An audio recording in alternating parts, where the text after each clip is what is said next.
Welcome to Luca is a Billionaire, where the only thing I invest in is your answers. In this video, I will explain how to use Sketch on Windows. Many designers love Sketch for its intuitive interface and robust features, but it's primarily built for Apple's Mac OS. This means you cannot simply download and install it on a Windows computer.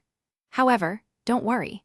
There are several practical workarounds and excellent alternatives available to help you work with Sketch files or achieve similar design results on your Windows machine. One excellent approach involves using cloud-based tools.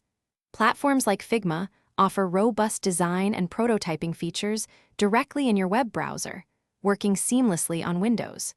Sketch for Teams also provides a web app for viewing and collaborating on Sketch files. These solutions are fantastic for team collaboration and sharing designs without needing a native Mac OS. Now, let's bring your template to life with interactivity. Use Framer's animation features to create smooth transitions and engaging micro-interactions.